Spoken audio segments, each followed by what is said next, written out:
Assalamualaikum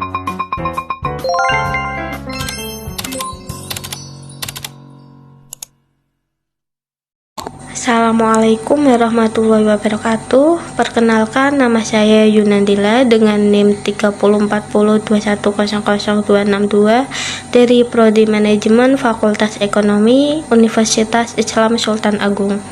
Pada kesempatan kali ini saya akan mempresentasikan mengenai strategi informasi bisnis untuk mendukung keputusan produk baru pada PT Indofood. Pada slide pertama ini akan membahas tentang uraian singkat perusahaan PT Indofood. Perusahaan PT Indofood Sukses Makmur Tbk atau lebih dikenal dengan nama Indofood merupakan produsen berbagai jenis makanan dan minuman yang bermarkas di Jakarta, Indonesia. Perusahaan ini didirikan pada tanggal 14 Agustus 1990 sebagai PT Panganjaya Indikum Kusuma, kemudian pada tanggal 5 Februari 1994 berganti nama menjadi Indofood Sukses. Pengaruh tren dan gaya hidup menimbulkan tren mengkonsumsi makanan yang praktis seperti olahan makanan beku atau frozen food. Umumnya, masyarakat yang menyukai makanan beku adalah masyarakat dengan gaya hidup yang praktis. Produk frozen food merupakan olahan makanan instan beku yang tahan lama dan mudah dalam penyajiannya. Dengan penyajiannya yang praktis ini menjadikan banyak konsumen yang menyukainya. Oleh karena itu, untuk keputusan struktur, perusahaan PT Indofood akan memutuskan produk baru di tahun 2026, yaitu rendang frozen food. Untuk slide selanjutnya yaitu mengenai penjelasan keputusan struktur. Untuk latar belakang pengambilan keputusan ini dikarenakan rendang menjadi salah satu makanan khas Indonesia yang kaya akan rempah dan bahan. Rendang tidak hanya terkenal di Indonesia, namun rendang juga terkenal hingga mancanegara. Untuk alasan mengapa memilih memutuskan rendang frozen food, karena ide bisnis frozen food cukup menjanjikan. Hal ini dikarenakan tidak menuntut modal yang terlalu besar dan juga minat masyarakat terhadap produk frozen food yang semakin bertambah dengan semakin menjamurnya gaya hidup praktis. Maka dari itu, perusahaan memutuskan untuk membuat produk rendang frozen food. Untuk faktor yang mempengaruhi keputusan ini yaitu salah satu bisnis yang semakin booming dan berkembang, memiliki minat pasar yang besar, salah satu makanan yang sudah diakui di mata dunia, memiliki keuntungan yang potensial, dan frozen food cocok bagi mereka yang memiliki gaya hidup sederhana dan praktis.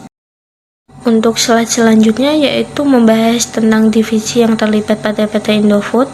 Karena PT Indofood ini akan memutuskan untuk membuat produk baru, maka divisi yang harus terlibat adalah divisi produksi, marketing, SDM, keuangan, dan akuntansi. Sementara itu untuk bagian divisi ICT terlibat dan yang bisa saja untuk terlibat yaitu divisi umum.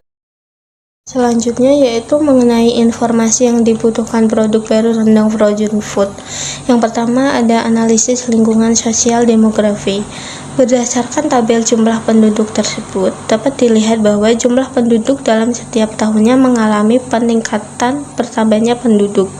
Dan dapat disimpulkan bahwa dengan bertambahnya jumlah penduduk di Indonesia akan meningkatkan potensi pasar yang akan menjadi peluang bagi PT Indofood, di mana semakin banyak jumlah penduduk, semakin banyak permintaan frozen food. Kedua, ada analisis teknologi. Jika melihat gambar di atas, PT Indofood dapat memanfaatkan teknologi ini dengan sebaik-baiknya agar mendapatkan keuntungan lebih untuk perusahaannya. Dari penjelasan di atas dapat disimpulkan bahwa terjadi peralihan perilaku konsumen dalam membeli, yang sebelumnya pembelian dilakukan secara offline atau face to face berganti ke online. Dalam hal ini, PT Indofood memanfaatkan media sosial secara maksimal, maka barang yang dipesan bisa dikirim melalui delivery. Selanjutnya yaitu analisis jangka pendek dan jangka panjang. Pada jangka pendek, frozen food rendang memiliki potensi untuk menjadi produk yang populer di pasar Indonesia. Hal ini dikarenakan rendang merupakan salah satu makanan khas Indonesia yang digemari oleh banyak orang, baik di dalam maupun luar negeri. Pada jangka panjang, frozen food rendang juga memiliki potensi untuk menembus pasar internasional. Hal ini dikarenakan rendang merupakan salah satu makanan khas Indonesia yang sudah dikenal di mancanegara. Kemudian informasi operasional.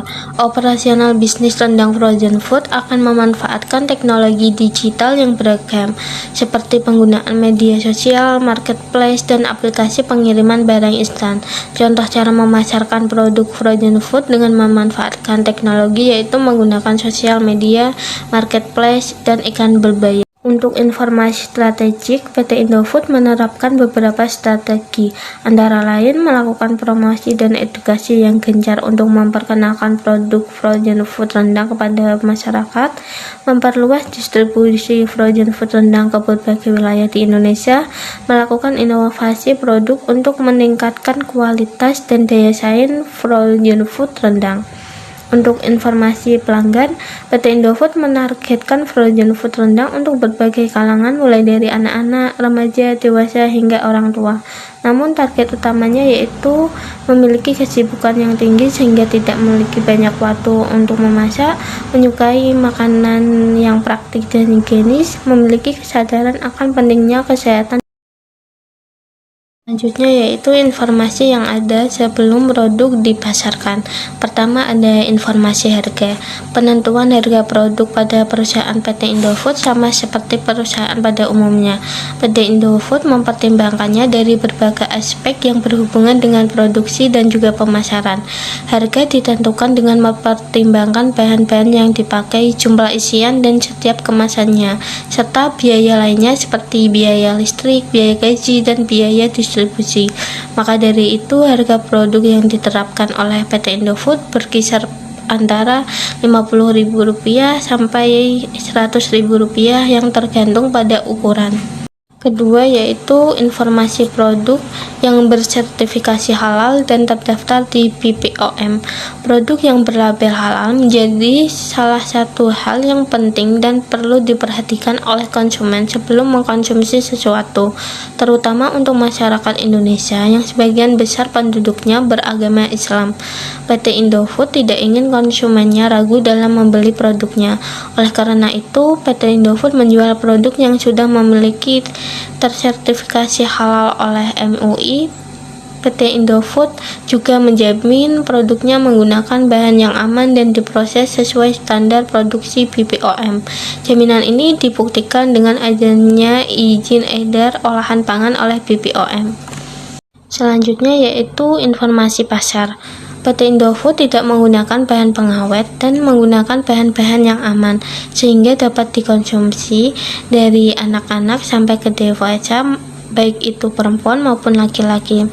Dalam hal ini, PT Indofood menargetkan konsumen yang bergaya hidup praktis dan menyukai makanan yang diolah tanpa memakan waktu yang banyak. Untuk informasi pemasaran, dalam pemasaran PT Indofood akan memanfaatkan teknologi digital yang semakin berkembang. Contohnya, mengenalkan produk rendang frozen food ke masyarakat menggunakan sosial media, memasarkan rendang frozen food melalui marketplace. Untuk slide selanjutnya yaitu solusi mengatasi informasi yang ada di sebelumnya, yaitu pertama dengan melakukan riset pasar. Dalam hal ini PT Indofood harus melakukan riset pasar untuk mengetahui apa keinginan konsumen yang kemudian informasi dari hasil riset ini akan digunakan untuk mengambil keputusan. Kedua, memperhatikan harga. Perusahaan perlu memperhatikan harga dari kompetitor lain agar tidak terjadi perang harga. Ketiga, membuat prototipe. Prototipe adalah sebuah metode dalam pengembangan produk dengan cara membuat rancangan, sampel, atau model dengan tujuan pengujian konsep atau proses kerja dari produk. Prototipe sendiri bukanlah produk final yang nantinya akan diedarkan. Keempat, uji coba produk, yaitu suatu proses yang digunakan untuk mengevaluasi tanggapan terhadap ide produk sebelum diperkenalkan ke pasar. Rencana pengujian konsep ini diharapkan akan membantu untuk mengidentifikasi konsep produk. Apabila produk tersebut dirasa kurang menarik minat konsumen, maka akan disingkirkan sebelum dikembangkan lebih lanjut. Kemudian menyusun strategi pasar. Menyusun strategi pasar ini contohnya seperti melakukan segmentasi, targeting, melakukan promosi di sosial media atau iklan berbayar dan lain-lain. Kemudian uji pemasaran. Uji pemasaran adalah peluang bagi bisnis untuk menguji produk mereka sebelum peluncuran sebenarnya.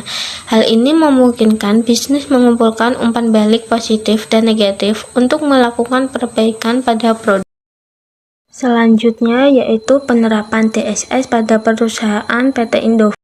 Di dalam hal ini, PT Indofood membuat suatu aplikasi yang dapat dipergunakan untuk mempermudah PT Indofood dalam pengambilan keputusan yang cepat dan akurat yang diambil berdasarkan data dan fakta yang berada di lapangan.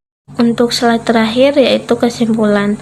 PT Indofood merupakan perusahaan fast moving consumer good di mana industri ini menyediakan sebagian besar barang kebutuhan masyarakat. Oleh karena itu, untuk memenuhi kebutuhan dan keinginan masyarakat, maka perusahaan PT Indofood akan mengambil keputusan produk baru yaitu rendang frozen food di tahun 2026. Mengapa mengambil keputusan ini? Karena semakin menjamurnya gaya hidup sederhana dan praktis. Selain itu juga rendang banyak diminati oleh masyarakat dari anak-anak sampai dewasa. Untuk itu PT Indofood harus mencari informasi seperti informasi operasional, informasi strategik, informasi pelanggan, informasi harga dan produk, kemudian informasi pasar dan informasi pemasaran. Terakhir, alternatif keputusan yaitu memproduksi produk frozen food lainnya. Demikian beberapa hal yang bisa saya sampaikan. Mohon maaf apabila ada kesalahan dalam tutur kata maupun tindakan.